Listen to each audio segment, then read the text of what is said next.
You're not looking at the camera, though. Good morning, beloveds. Dante has apparently decided that he likes to do the live streams because he was in here last night when I was reading Emma. I'm going to enjoy it while he's cuddly. I'm going to enjoy the cuddly because you never know how long it's going to last with these guys. All right.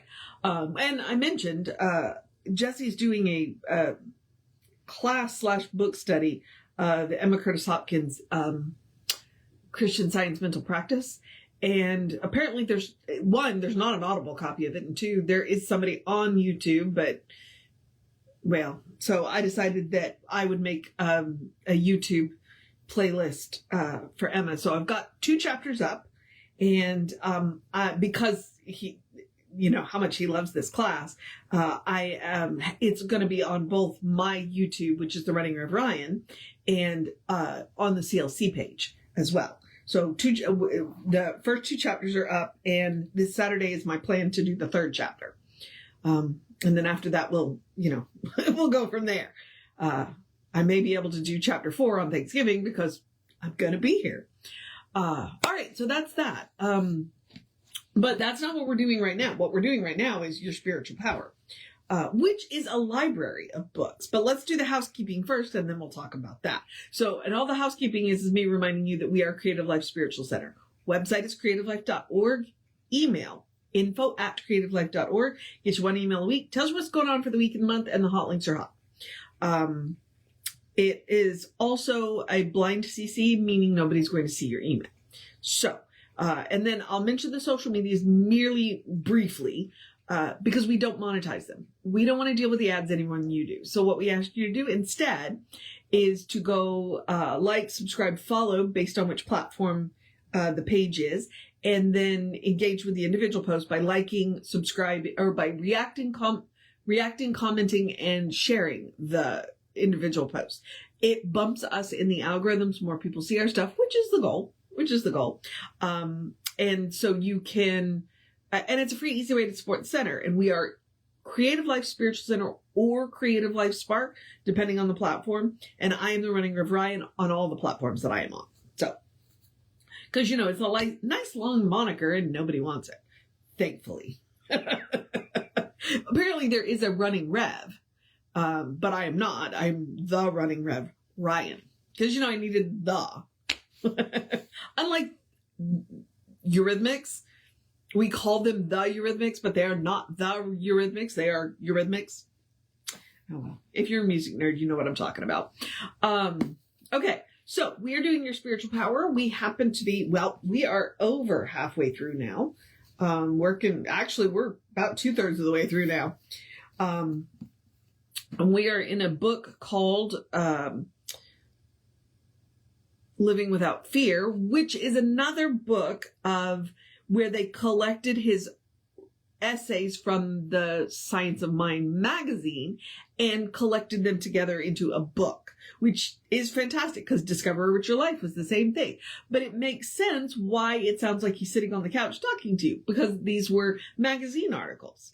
He wasn't writing a book, they're magazine articles, which is why they're short and sweet. So today we are going to do Prayer is a Science. And I don't know what I was about to say. So, all right, let's get on with this as soon as I get my light on. Okay. Dante has abandoned me. Okay. Prayer is a science. There are too many instances on record of a direct answer to prayer to discount the fact. Prayers have been answered directly, specifically, immediately. We are confronted with a fact and not with a theory. We are not seeking to find facts with which to prove some theory, but rather to find a correct theory which fits the facts. Prayer has been answered in many thousands of cases. The answer has either been through the caprice of some deity or through the action of some definite law. It is unthinkable to suppose that God, the creator of all life, gives to some while withholding to others. We cannot believe that God is pleased with some and displeased with others. So we must believe that prayer is answered according to law, and that should we discover the right use of law, all our prayers would be answered. Okay, I must have gotten into something this morning. Okay, let's see. Okay. And it's distracting me, sorry. And honestly, that fact right there is kind of the basis of science of mind. It's what got Ernest kind of started. And he didn't want to start his own religion. That was never his intention, to start his own religion. What he wanted to do was teach people this really cool prayer technique that he figured out, that really worked for a lot of people. And people just didn't go home. So, what does one do when they pray? They talk to God. What do they talk? No, hang on. Where do they talk to God? They talk to God in their own mind through their own thought or feeling. It is quite impossible for one to talk to God outside of themselves, for they cannot go outside of themselves. Whatever God they talk to is in their own thought or approach through their own thinking, feeling, and knowing. Now, that being said, yeah, I talk to God out loud all the time. But I only do it when I'm pretty much in the house by myself. So that, my husband doesn't think I'm talking to him. I'm not talking to my partner. I'm talking to God. So I generally, if I'm going to do it out loud, I talk to God when I'm in the house by myself. Otherwise I do it, up there. The person then who asks God for abundance asks God in their own mind. God answers through their affairs. But some have asked God for money for some worthy purpose and have not received an answer to their prayers. Indeed, to be perfectly truthful, can we suppose that God is or can be more interested in one good deed than in another? This would be dangerously near making the divine being more limited in thought than we are. That's interesting. That would be dangerously near thinking. Dangerously near making. But the fact remains that many people's prayers relative to worthy purposes have been answered. It must be that the answer to the prayer is in the prayer when it is prayed. So is it in the prayer or the prayer? I'm not sure. Okay, hang on. It must be that the answer to the prayer is in the prayer when it is prayed, and not in the inclination or disinclination of God to answer some and not others. God answers prayer according to law and order, the immutable law and order of the universe. Prayer is a thought, a belief, a feeling arising within the mind of the one praying. This feeling becomes a complete belief and a perfect acceptance when the mind is most completely in tune with the infinite. And that's really important, when the mind is completely in tune with the infinite. Or most completely in tune with the infinite. The mind is the most completely in tune with the infinite when the emotions are the most constructively aroused. The highest faith comes from the greatest spiritual awareness. The prayer of faith is answered because the prayer of faith admits of an answer, while the prayer of unbelief does not admit of one. I'm wondering if two would have been better than of, but hey, you know what? Who am I to judge his grammar, other than I did win the English award 4 years in a row in high school? Perfect faith is an unqualified acceptance of the desired result. And this acceptance is a mental attitude which cannot be shaken by any objective evidence to the contrary. The prayer of faith looks through the apparent condition to perfect fulfillment. The prayer is a mental attitude aspiring towards God as the great giver of all. Faith is the acceptance that God has given or is now giving. Prayer and faith are both mental attitudes. A continual prayer of faith repudiates all that contradicts the desired end and culminates in positive acceptance. When prayer removes distrust and doubt and enters the field of mental certainty, it becomes faith, and the universe is built on faith. The mind will soar to new heights when fired by a potent constructive emotion. This explains why people with high spiritual emotions generally receive the most direct answers to their prayers. It matters not what stimulates the emotion so long as it is constructive and agrees with its ideal. The intellect is a cold thing, and a merely intellectual ideal will never stimulate thought in the same manner that a spiritual idea does.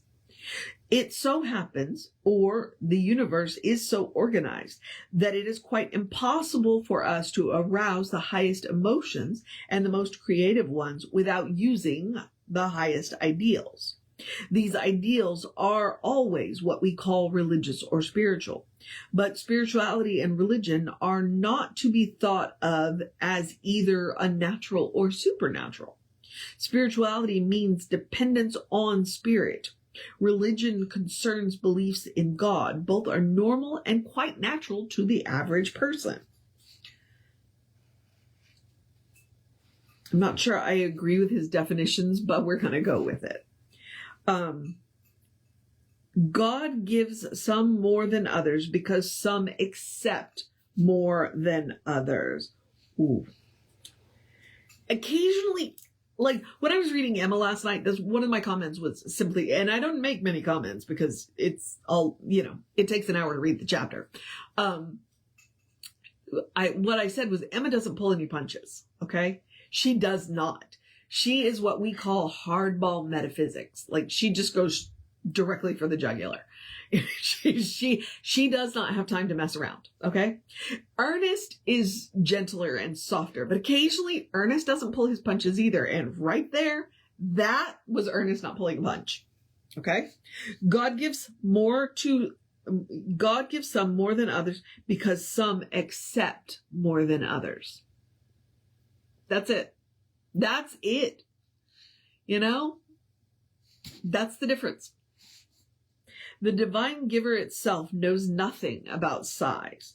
Prayer should build up a greater acceptance of God's life, truth, and action. And when it does, the response will be commiserate with the higher acceptance. Like if you start with a cup of acceptance, then switch out for a pitcher of acceptance, then switch out for a bucket of acceptance, then switch out for a tub of acceptance, and then switch out for a swimming pool of acceptance. That's what he's talking about here. It's like you may start off with a thimble of acceptance, and if you want more, you gotta accept more. So you gotta change out that cup of acceptance for something bigger than a thimble. Okay? When the whole emotion is aroused and the mental acceptance is complete, the answer will be certain. The law has not changed, but it has responded in a different way. It's responded in a different way because you have approached it in a different way. Prayer does not change God. Prayer changes the prayer. Prayer changes you. Prayer brings you into alignment with your good. In an effort to discover more fully the nature of prayer, it becomes a matter of finding out more about the processes of thought and emotion, which are the ingredients of prayer. In order to do this, it is a case of ascertaining the nature of mind in action, which easily and quickly resolves itself into a science of mind. And there we have it. Tomorrow, we will do the basis of science of mind. That one's a little bit longer, so I will try and get in here a little bit earlier. So, all right. That is the lesson for today. And now I'm going to move on into the process of my day. Yeah. Ernest didn't pull a punch in this one. So, you know. And, you know, it occurs to me that when I use that is actually the language of violence. And I guess I need to figure out another way to say that. Huh. I will get on that because, yeah. Every now and again, you reevaluate your language and you realize how much the language of violence is in the language that we use. And I'm really working on that. And I just heard it today. So now I'm going, God, I'm going to work on that. I'm going to have to figure out a different way to say that. But you know what? Hardball metaphysics. I guess that's what I say. Maybe I could phrase it that way because Emma always practices hardball metaphysics. I've never seen, now I have not read a great deal of her work. So let's be fair there. Ernest is typically gentler, in his approach, softer in his approach. But every now and again, Ernest plays hardball metaphysics. You know? And that's what he said right there. It's like, you know what? God responds to some more than others because some accept more than others. Prayer doesn't change God. Prayer changes the prayer. So if you want to accept more, you are the one that has to change. That's hardball metaphysics. Because frequently we want to accept more, but we don't actually want to change. No, I'm sorry. That's where we talk about law and order. Because if it was any other way, as Ernest says, the universe would be chaos. That's the law and order. All right, beloveds. I'm going to move on to the process of my day. So I'm going to encourage you to have a great day, wondrous day, fantastic day, a magical day, an enchanted day, a wonderful day, an awesome day, an amazing day, a take care of yourself day, a go eat something amazing day, a cuddle your fur babies day, a enjoy the sunshine because the rain is coming day. We're crossing our fingers for the rain because we really, really need it. Customer told me yesterday we're 12 inches behind for the year on the rain. We just don't want to get it all at once. Okay. Listen to some good music, read something amazing for a day, tell somebody you love them day, a look in the mirror and see the divine looking back at you day, a good day. And if that is too much pressure, because occasionally it is, simply have a day. You are enough just as you are. You are a beloved expression of the divine.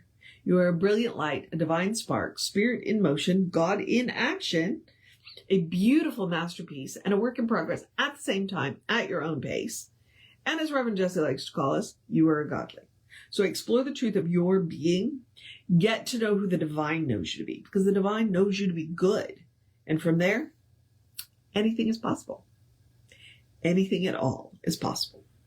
All right, beloveds. Reverend David should be on around 5 p.m. with you. I'll be back with you around 9-ish tomorrow. Take care of yourself. Know that you are loved, and I will see you next